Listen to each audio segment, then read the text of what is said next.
This is Inside MCLA, helping inquiring minds better understand the culture at Massachusetts College of Liberal Arts. Hi, my name is Joshua Curtis, and I believe one of the best ways to strengthen any community is engaging in dialogue. I pitched the idea for this podcast because I wanted to learn more about the numerous people who helped shape the college. Today, I have the honor of speaking with CELIA NORCROSS, one of MCLA's deans in the student affairs. Thank you for being here. Absolutely. This is exciting. I guess to start off, my first question is, what is your job on campus and what kind of responsibilities does that entail? So the title I have for my position is Assistant Dean of Students and the Interim Conduct Coordinator. And really what I like to tell people my responsibility is to help students acclimate to the college campus, to get them using their resources and understanding their rights and responsibilities as a student so that they can achieve their greatest success. So us working as partners to make that happen is really important to me. Yeah. What's the biggest challenges you have with doing that kind of work? Oh, geez, the challenges change day to day. The minute to minute of the job is very different. Some days I'm in here talking to students about some academic challenge that they might have, that they're trying to connect back to their success pattern, maybe perhaps some decisions that they've made that they would have chosen differently if they could go back in time. And a lot of times it's all really positive where we're working with students to connect them to experiences that enhance their college experience. Mm-hmm. I like to tell people and remind them that college is supposed to be the time you look back on your life and you are thrilled and excited and it motivates you to do more and your experiences here really shape who you are as a person. You come in freshman year very different than when you leave senior year. So I love the challenge of making students figure out what that path is, and as they change, also changing their experiences with them and opportunities, enhancing that experience overall. I imagine it took a lot for you to be able to figure out how to navigate that with different types of students and stuff. Absolutely. You know, the students certainly are different from person to person. Not one person is the same. Yeah. But what I noticed here for our campus is we have a lot of kind students that are really open to opportunities and hearing what the advantages are of getting involved in different things. Mm-hmm. A lot of times we have conversations with students that didn't see their potential in something. And when I point out, well, why don't you try this position? Or why don't you try this and talk to your professor about that? That they really open up to that new opportunity and new advantage to enhance their skills. So though the student is different, the situations and things that students feel are generally the same. You know, they want to belong, they want to be appreciated, they want to be respected, they want to enjoy their experience here, they want to be academically challenged. So all of those things are core to an MCLA student, and I just get the opportunity to help them do that all the time. Okay. What's your background before becoming one of the deans at the school? Sure. So I've been in the field, maybe 25 years or so. I started back at Western New England University. Okay. I was a coordinator of student activities. I had just completed my undergraduate degree there and my master's degree at Springfield College in higher education. And the opportunity presented that they needed someone to fill a spot that just opened up. Yeah. I had experience at the institution. I knew a lot of people, and I was a really hard worker, so they took a chance on me. Through that, I learned a lot about the profession and learned a lot about the field. You know, when I was little, I used to tease that I liked helping people. When they came in, they'd have a question, and when they came to my house, I was always the problem solver, and we'd figure out ways to make things happen. Yeah. So it's been fascinating that I can incorporate that into my life now.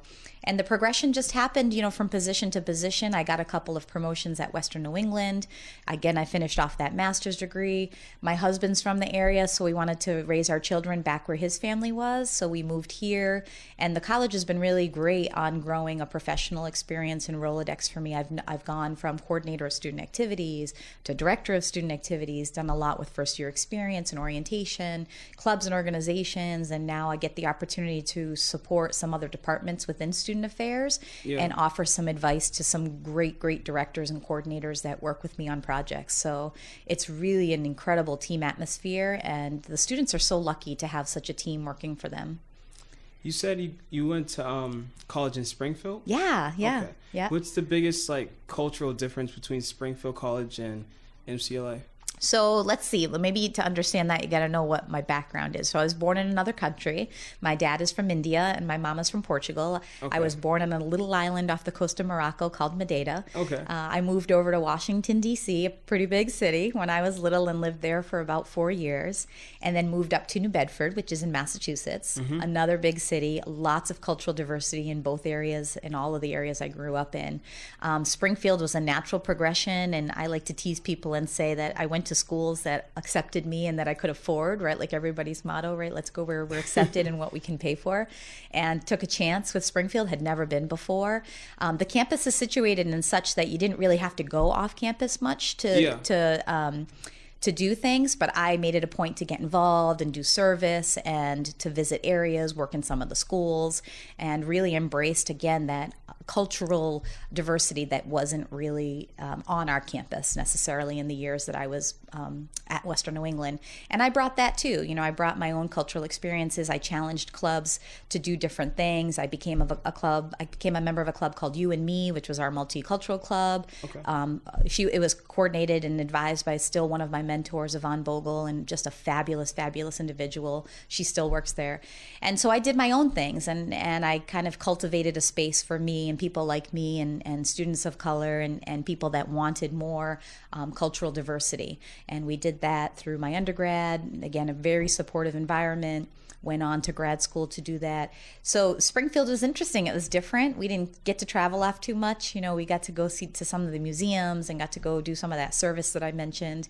And then being here is so different. You know, I went from city to now the country. And this is country. And ironically, I love it too. I tease everybody now that my mom lives on the East Coast still. She lives in New Bedford, actually South Dartmouth, but I get to travel that way when I want the beach and, you know, a little bit more culture. And I get to be here when I want peace and quiet and I want the mountains. You know, traffic here is so much better than anywhere else. You know, you don't have to worry about cars lined up and honking horns. So I get, you know, a little bit of all the worlds I want just by traveling a few hours. Do you like traveling, or you prefer like staying in one spot? I like traveling. I like seeing different parts of the world. You know, I have 3 children, so traveling is definitely more complicated. They have such busy schedules. My son is graduating high school this year and looking at colleges, so that was fun, going to different places and looking at those with him. So we don't get to travel as much as we'd like to right now, but just being involved in their life is what I've situated my importance around as opposed to traveling. But if anyone ever said to me, geez, this weekend, let's go somewhere, I'm the first one to get in the car. I'll pack all the bags and get everything ready, get the snacks. I'm up for it. So when you want to go somewhere, you let me know. I'll drive. All right. Good to know. How has MCLA changed since when you first started working here? I've been here 18 years, so you can imagine that there's some major pieces that are different. Students, like I said, have always been very kind, and the thing that I've noticed the most, the increasing, is just the diversity of our students, which is incredible, and I'm so grateful for that because it adds a lot of culture to the environment here on campus, but also to the town. It's challenging the town to think beyond its boundaries and its history, and I think that's a fabulous place to be. I think that the students, having more students around campus that are culturally diverse and having these different backgrounds, just adds for more learning and different experiences and conversations about a difference, you know, because not every person, nobody's the same, nobody. So for us to just be able to connect on a different level and talk about things that are same and different makes us human and makes us a community. So, you know, here, I think that the surrounding atmosphere is also growing. We've got Mass Mocha with the arts. We have all this cultural, outdoorsy types of things. And now infusing it with students has really made a big difference at MCLA.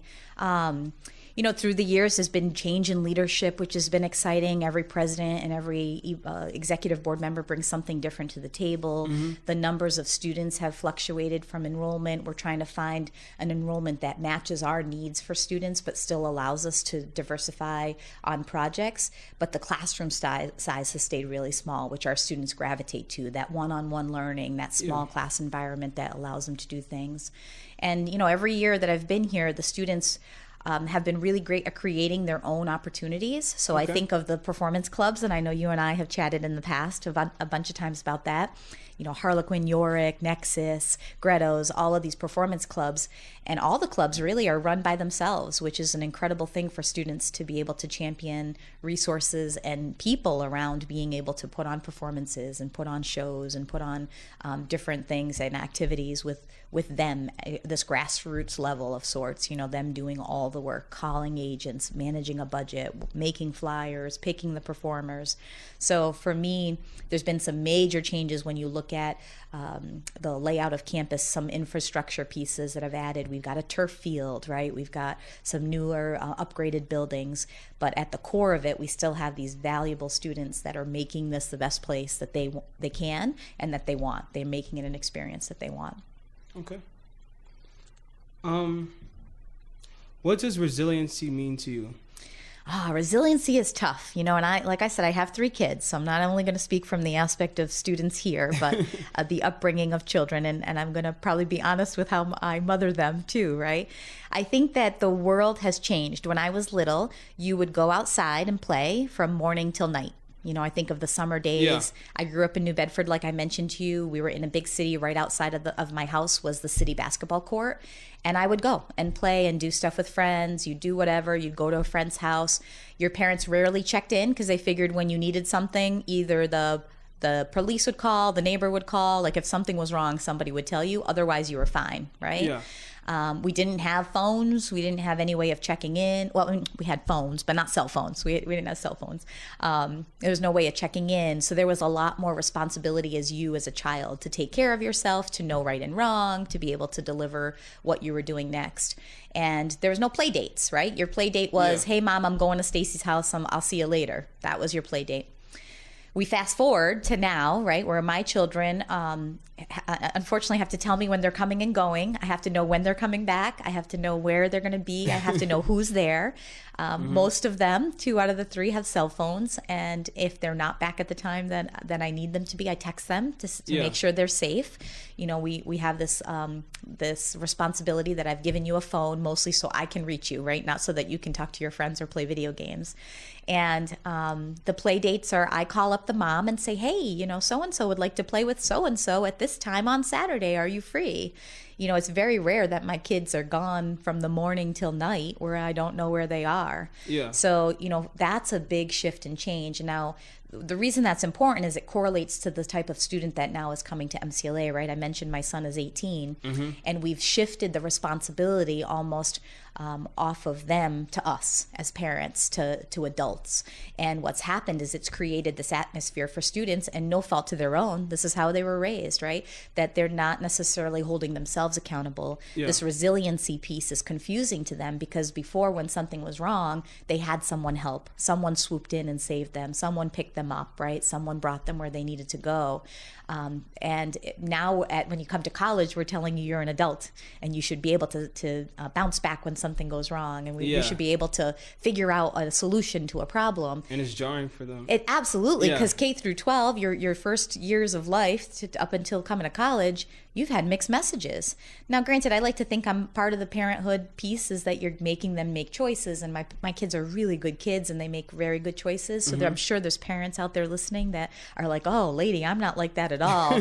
My kid certainly has responsibility and can bounce back when something's wrong. But we've created this like helicopter effect where we're constantly hovering over our students. And when something's wrong, we swoop up in and help it. We swoop up and give them a decision. We swoop in and give them the answer. Where now in college, you're back to the challenge. We challenge you a little more to think on your own. We have you connect dots so that when you have an experience in this realm that didn't go right, how can you use those skills in this other experience that didn't go right, even though they're not correlated? But that's hard. That's hard. And like you said, it's definitely jarring. It's confusing to students. And we're trying to change 18 years of growth in one way within an instant. We only get you for 4 years, right? And as I mentioned, you certainly grow as an individual on an incredible amount in those years that you're here. But the start is complicated. You know, the messaging is complicated. So Most definitely. yeah. So, you know, I start with my own kids. I've been doing it with their friends. I volunteer and do some programs with the local high schools to get through that resiliency piece.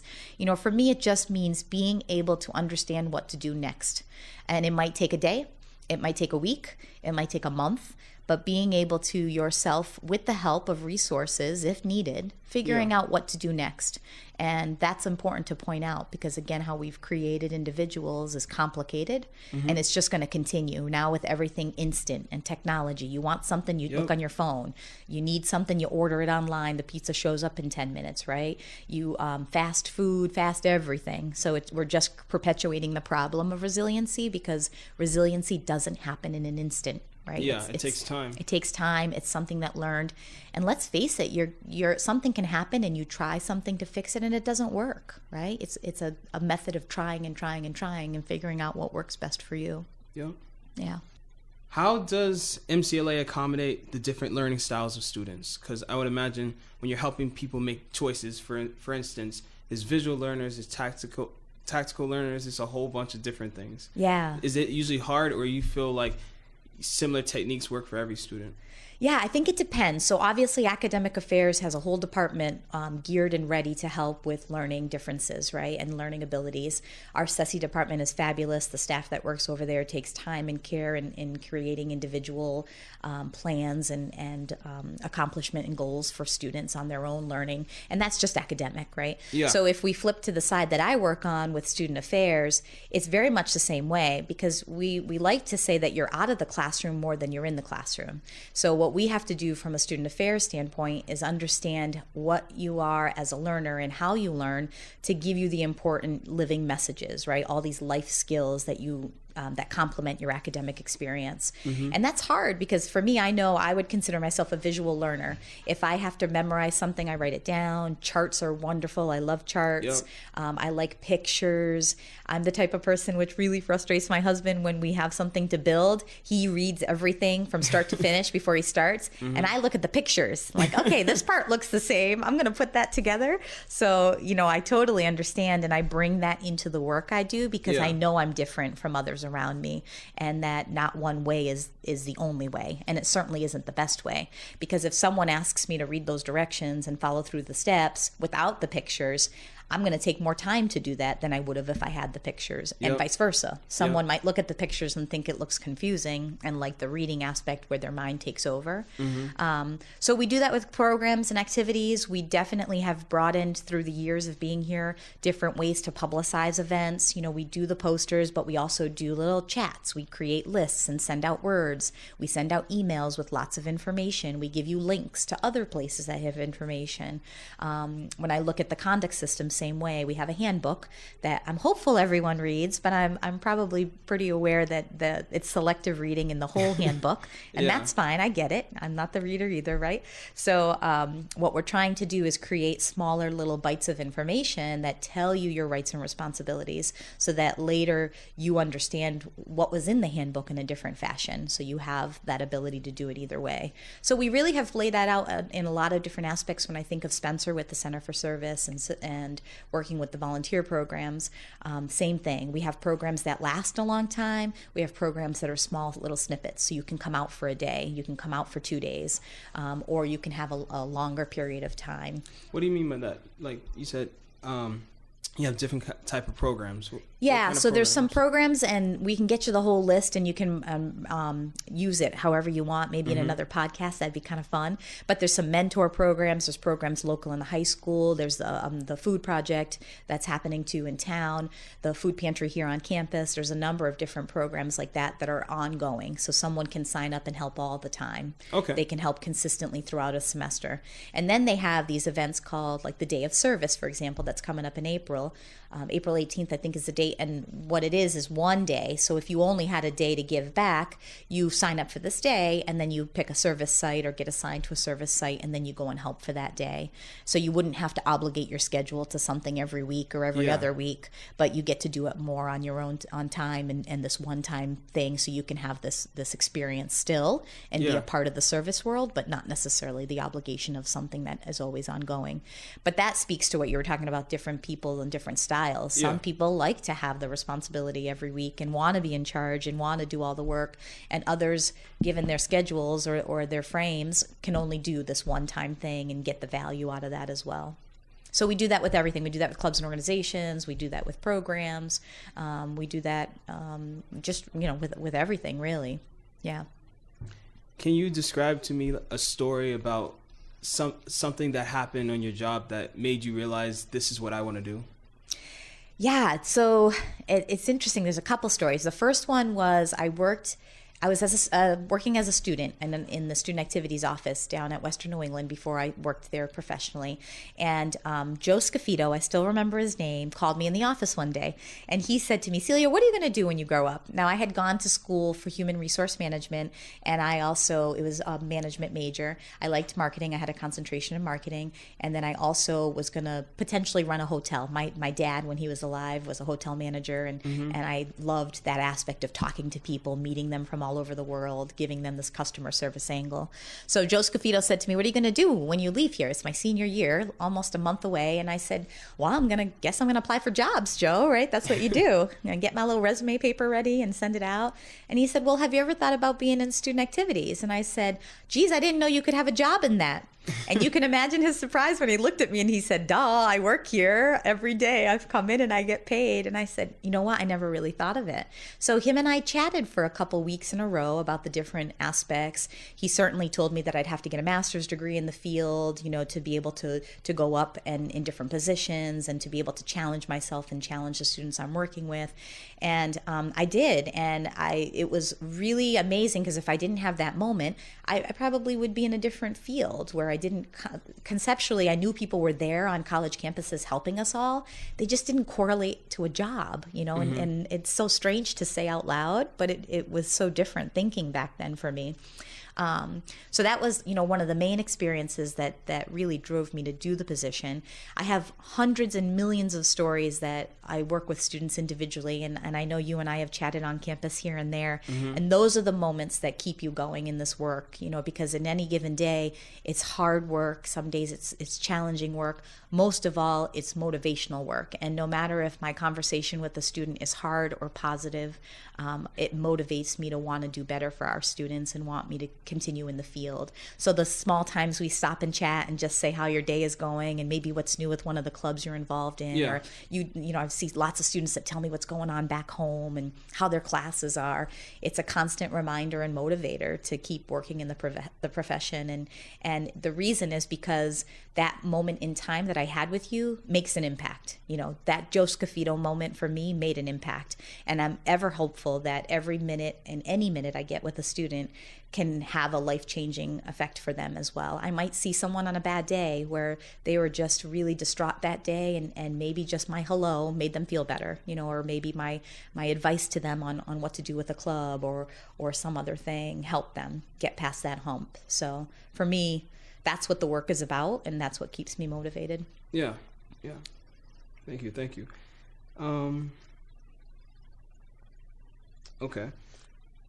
Currently, what's your favorite TV show or movie, and why? Oh my goodness, my favorite TV show or movie. I have to be honest, I don't watch TV. My kids and family laugh at me. If I watch an hour of television a month, that's a lot. I really don't.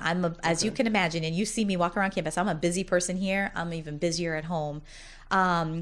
I used to watch Scandal a lot, and I like these shows that you don't have to think, and I like drama, because on TV, then it's not my drama, you know what I mean?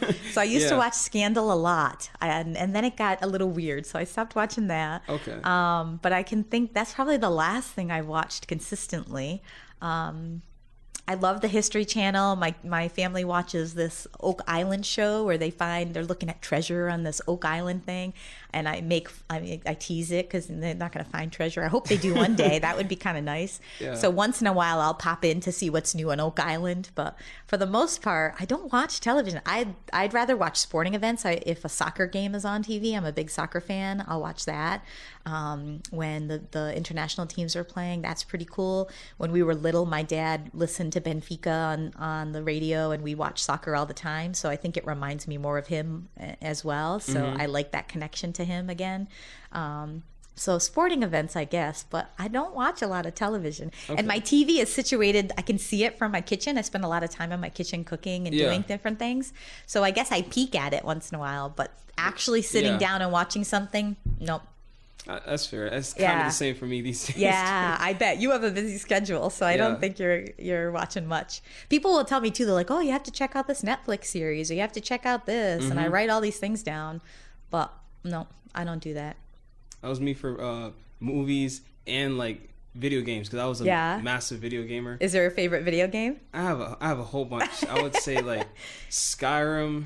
It's like this medieval fantasy where you get to be like a warrior and stuff and slay dragons. Yeah, yeah. But I was kind of, to be honest, I was kind of addicted to video games. Oh my gosh, it's easy to do. And I was like, if I bring video games to college, then you're just gonna play them. Yep. So I was like, nah, I didn't come to college to play games, so I got to leave it at home. I'm impressed. That's pretty good. I hope my child decides the same thing too.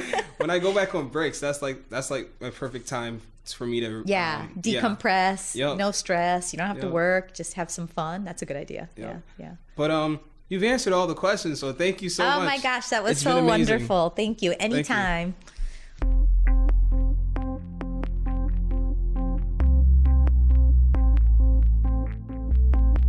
Inside MCLA is hosted by theater major Joshua Curtis. You can keep up with Inside MCLA on Podbean, Facebook, Twitter, and YouTube. To learn more about what's what at MCLA, visit our website, mcla.edu.